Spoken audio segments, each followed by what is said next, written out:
अरे भाग्यवान, तुम उसे क्यों मारना चाहती हो? वो मेरा दोस्त है और उसी की वजह से ही मैं आज जिंदा हूँ। दोस्तों, यह कहानी सालों पुरानी अमेज़न जंगल की है, जहाँ पर पिंकू खरगोश अपने दोस्तों के साथ रहता था। पिंकू खरगोश बड़ा ही नेक दिल वाला था। वह होशियार भी था। एक दिन जब वह नदी में पानी पी रहा था, तो उसे एक घायल मगरमच्छ दिखाई दिया। पिंकू खरगोश अपने दोस्तों की मदद से मगरमच्छ का इलाज करवा दिया। फिर धीरे धीरे दोनों गहरे दोस्त बन गए। पिंकू खरगोश गाजर की खेती भी करता था। वह हर रोज अपने दोस्त के लिए अपने खेत से मीठे मीठे गाजर लाता और फिर दोनों नदी के किनारे बैठकर गाजर खाते और ढेर सारी अच्छी अच्छी बातें करते थे। कुछ दिनों बाद मगरमच्छ अपने पूरे परिवार को लेकर इसी नदी में रहने के लिए आ गया। उसके परिवार में उसकी पत्नी के अलावा उसके 3 बच्चे भी थे। उसकी पत्नी का स्वभाव मगरमच्छ से बिल्कुल ही अलग था। वह एक नंबर की लालची और धोखेबाज औरत थी। पहले तो वह छोटे छोटे जानवरों से दोस्ती करती और फिर उसका शिकार भी कर लेती। मगरमच्छ के बच्चे जब भी पानी से बाहर आते, वह गाजर भी खाते, खेलते भी थे। एक दिन बच्चों ने यह बात अपनी माँ से भी बताई। मगरमच्छ की पत्नी अपने पति से बोली, मेरे लिए भी गाजर लाइए ना, मैं भी मीठे मीठे गाजर खाना चाहती हूँ। बच्चे बता रहे थे कि गाजर बहुत ही मीठा है। ठीक है, मैं कल तुम्हारे लिए भी गाजर लेकर आऊंगा। अब मगरमच्छ हर रोज अपनी पत्नी के लिए भी गाजर लाने लगा। उसकी पत्नी को गाजर बहुत पसंद आता था। धीरे धीरे उसके मन में लालच आने लगा। वह मन ही मन सोचने लगी, जब गाजर इतना मीठा है तो गाजर खिलाने वाला इससे भी मीठा होगा और इसका मांस खाकर तो मजा आ जाएगा। यह बात सोचकर उसके मुंह में पानी आ गया। अगले दिन वह अपनी मन की बात अपने पति को बताई। मगरमच्छ उसे समझाते हुए कहा, तुम अपनी यह आदत छोड़ दो। तुम्हारी इसी आदत की वजह से हमें आए दिन घर बदलना पड़ता है और खरगोश तो हमारा दोस्त है। उसने मेरी जान भी बचाई है। उसी की वजह से आज मैं जिंदा हूँ और तुम उसके साथ भी ऐसा ही करना चाहती हो। देखिए, मुझे कुछ नहीं सुनना। मैंने जो बोल दिया वह मुझे चाहिए। इतना कहकर वह पानी के अंदर चली गई। अगले दिन मगरमच्छ अपनी पत्नी की मिलने वाली बात खरगोश से बताई। खरगोश उसकी बात मान गया। मगरमच्छ खरगोश को अपनी पीठ पर बैठाकर नदी के उस पार अपने घर ले गया। मगरमच्छ दयालु और ईमानदार था, लेकिन वह अपनी पत्नी के आगे मजबूर था।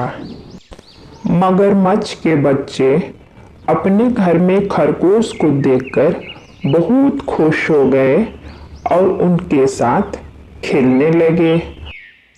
खरगोश भी उनको सुंदर सुंदर कहानियां सुनाने लगा और बातों ही बातों में बच्चों से उनकी माँ के बारे में सब कुछ जान गया। खरगोश को उसकी पत्नी की मूर्खता के बारे में भी पता चल गया। कुछ देर बाद मगरमच्छ की पत्नी ने छल से अपने बच्चों को बाहर खेलने के लिए भेज दिया। वह खरगोश को अपनी बातों में फंसाने लगी। पिंकू खरगोश बहुत ही होशियार था। उसने मगरमच्छ की पत्नी से कहा, भाभी जी, मैं पिछले एक हफ्ते से गाजर नहीं खाया हूँ। मेरे दांत सड़ गए हैं और उसका इन्फेक्शन भी मेरे पेट में फैल गया है। जब ऐसी बात है तो आप यह बात पहले हमें क्यों नहीं बताई? मगरमच्छ की पत्नी इन्फेक्शन और बीमारी की बात सुनकर डर गई और वह घबराते हुए अपने पति से कहा, आप अपने दोस्त को फौरन यहाँ से ले जाइए, नहीं तो मुझे और मेरे बच्चों को भी इन्फेक्शन हो जाएगा। मगरमच्छ अपनी पत्नी की बात सुनकर बहुत खुश हुआ और मन ही मन खरगोश की समझदारी की दाद देने लगा। वह झटपट अपने दोस्त को पीठ पर बैठाकर नदी के किनारे आ गया। मगरमच्छ खरगोश से माफी मांगते हुए बोला, दोस्त, मुझे माफ कर दो, मैं अपनी पत्नी से मजबूर था, लेकिन आज तुम्हारी होशियारी के कारण हम दोनों बच गए। आज के बाद तुम कभी भी मेरे परिवार के लिए गाजर मत लाना। खरगोश मगरमच्छ को माफ करते हुए बोला, दोस्त, तुम ऐसा क्यों बोल रहे हो? इसमें तुम्हारी कोई गलती नहीं है। शाम होने वाली है, अब मुझे अपने घर जाना है। अब मैं चलता हूँ। इतना कहकर खरगोश वहां से दौड़ता हुआ अपने घर चला गया और फिर कभी भी उस नदी के किनारे नहीं आया। दोस्तों, इस कहानी से हमें यही शिक्षा मिलती है कि हमें कभी भी लालची नहीं बनना चाहिए और न ही किसी के साथ विश्वासघात करना चाहिए। ऐसा करने से हम खुद को ही नुकसान पहुंचाते हैं। चालाक खरगोश और मूर्ख लोमड़ी। एक जंगल में चिंकू खरगोश रहता था। चिंकू खरगोश के 3 बच्चे थे। उसके बच्चे चंचल थे। वे पूरे दिन जंगल में खेलते रहते थे। उन्हें गाजर खाना बहुत पसंद था। चिंकू खरगोश हर रोज गांव जाता और अपने बच्चों के लिए मीठे मीठे गाजर लाता था। जब वह गांव में गाजर लाने जाता तो चुनमुन चुनिया उसके बच्चों की देखभाल करती थी। बच्चे भी चुनमुन चुनिया के साथ खेला करते थे। जंगल के सभी जानवर चिंकू खरगोश के बच्चे से प्यार करते थे। एक दिन जब चिंकू खरगोश गांव से गाजर लेकर लौट रहा था, तभी उसे लोमड़ी मिल गई। लोमड़ी बहुत ही लालची और आलसी भी थी। वह बहुत ही डरती भी थी। लोमड़ी छोटे जानवरों को हमेशा मूर्ख बनाकर उसका खाना चुराकर खाती थी। छोटे और कमजोर जानवरों को डरा धमकाकर उनका शिकार छीन लेती और उन्हें अपने घर लेकर खाती थी। लोमड़ी को आते देख वह सब कुछ समझ गया और वह इस बार लोमड़ी को बेवकूफ़ बनाने के लिए सोच लिया। लोमड़ी मौसी, महाराज शेरखान ने आपके लिए एक संदेशा भेजा है। क्या कहा? महाराज ने मेरे लिए संदेशा भेजा है? कहीं तुम मुझे बेवकूफ तो नहीं बना रहे हो? अरे नहीं मौसी, मैं भला आपको बेवकूफ कैसे बना सकता हूँ? अच्छा जल्दी बताओ ना, महाराज ने मुझे क्यों याद किया? दरअसल महाराज गांव के पास वाले जंगल में एक भैंसे का शिकार किए हैं। शिकार को उनके घर तक पहुंचाना है, इसलिए उन्होंने आपको याद किया है। लोमड़ी को भैंसे के शिकार की बात सुनकर मुंह में पानी आ जाता है और वह गाजर को भूलकर भैंस का सपना देखने लगती है। उसने अपने मन की बात छुपाते हुए खरगोश से कहा, अरे चिंकू, मुझे भी अभी अभी याद आया, चुनमुन ने तुझे याद किया है। वो शायद तुम्हारे बच्चे रो रहे थे इसलिए। अच्छा मौसी, मुझे भी जल्दी है, मैं चलता हूँ। हाँ हाँ, मैं भी चलती हूँ, नहीं तो महाराज गुस्साने लगेंगे। इतना कहकर लोमड़ी आगे बढ़ जाती है और चिंकू खरगोश भी अपने घर आ जाता है। कालिया नाग और नागिन रहते थे। कालिया नाग घमंडी और डरपोक भी था। वह हमेशा दूसरे जानवरों को डराता रहता था और छोटे बच्चों को अकेले में देखता तो उसे निगल जाता था। जंगल के सभी जानवर उससे डरते रहते थे। कालिया नाग डरपोक भी था। वह रात में अंधेरे से बहुत डरता था। एक बार एक भालू चिड़िया घर से भागकर उस जंगल में रहने के लिए आया। वह एक पेड़ के पास अपना घर बनाकर रहने लगा। उसी पेड़ पर एक बंदर अपने पूरे परिवार के साथ रहता था।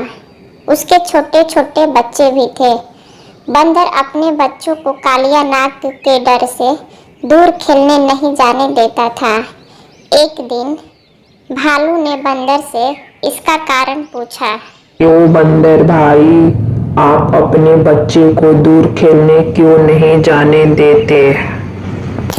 आप शायद इस जंगल में नए हो, इसलिए शायद आपको नहीं पता है। यहाँ पर एक कालिया नाग रहता है।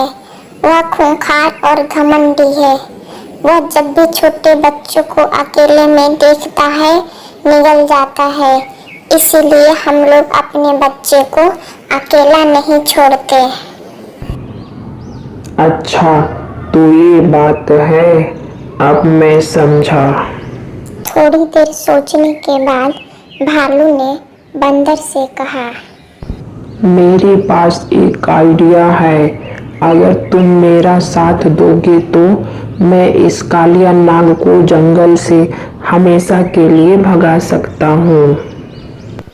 लेकिन भालू भाई, हम क्या कर सकते हैं? कालिया नाग बहुत ही खतरनाक है। पहले तुम मुझे ये बताओ कि कालिया नाग किससे डरता है? मुझे पता है, वह रात में बाहर नहीं निकलता। वह अंधेरों से बहुत डरता है। उसे आत्मा का डर भी बहुत सताते रहता है। तुम मेरी बात ध्यान से सुनो। रात में एक सफेद चादर उड़कर उसके घर के बाहर पेड़ पर बैठ जाना और जैसे ही कालिया नाग बाहर आए उसके आंखों पे टॉर्च जलाना। भालू और बंदर योजना के अनुसार रात में कालिया नाग के घर पहुंचते हैं। बंदर पेड़ पर चढ़कर बैठ जाता है और भालू कालिया नाग को आवाज देता है।